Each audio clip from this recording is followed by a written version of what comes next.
Des prairies à perte de vue où galopent des troupeaux de juments. Dans la campagne andalouse, au sud-ouest de Séville, le cheval est au cœur de tout. Chaque année, après avoir passé l'hiver en liberté, plus d'1 millier de chevaux défilent dans le village d'El Rocio. Un moment unique qu'ont vécu nos correspondantes Victoria David et Mathilde Lopinski. Les premiers rayons du soleil marquent le début d'un rituel inchangé depuis 500 ans. Le premier troupeau est là-bas. C'est le plus petit. Fais attention de ne pas tomber dans l'eau et dans la boue. Gregorio et son neveu Isabello, 9 ans, peuvent s'élancer. On y va. Tu prends par ici et moi par là. Ok.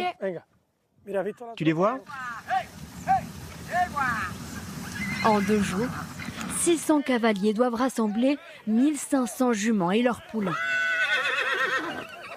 Ces chevaux vivent en liberté dans la réserve de Doñana, l'un des parcs naturels les mieux préservés d'Espagne.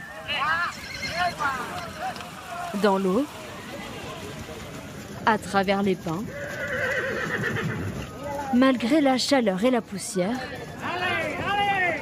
en 3 heures, nos 2 cow-boys parviennent à regrouper un premier troupeau d'une centaine de chevaux. J'étais dans le marais et j'ai rassemblé tous les chevaux. Il a couru dans l'eau avec son cheval. Il nous a bien aidés. Moi, à son âge, je faisais la même chose avec son grand-père. Ici, on a ça dans le sang. Une fois par an, cette transhumance permet de compter les chevaux et de les soigner.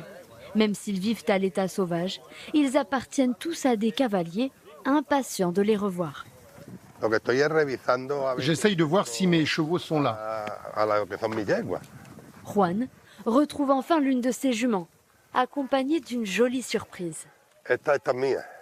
C'est la mienne, celle-ci. Elle a un poulain. Il doit avoir 2 mois.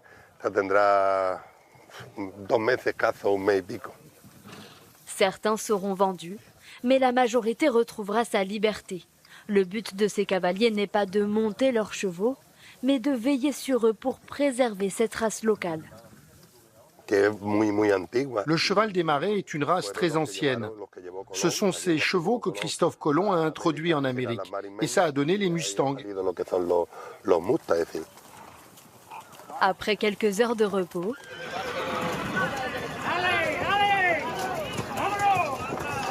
les chevaux foulent enfin les rues ensablées du village d'El Rocio. Ultime étape avant d'être relâchés.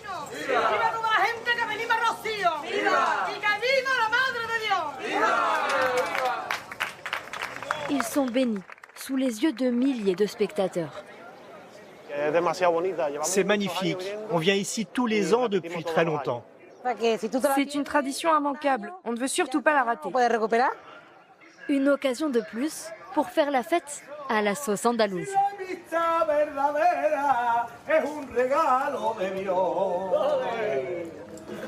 Les chants et les accords de guitare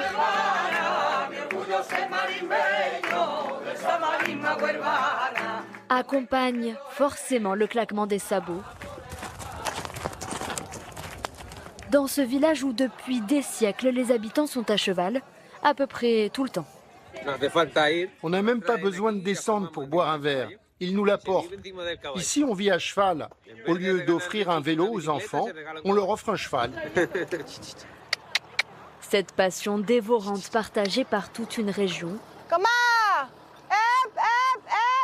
a convaincu Clémence de poser ses valises ici il y a une quinzaine d'années. Cette Française et ses chevaux, ibériques évidemment, connaissent tous les secrets de l'équitation andalouse.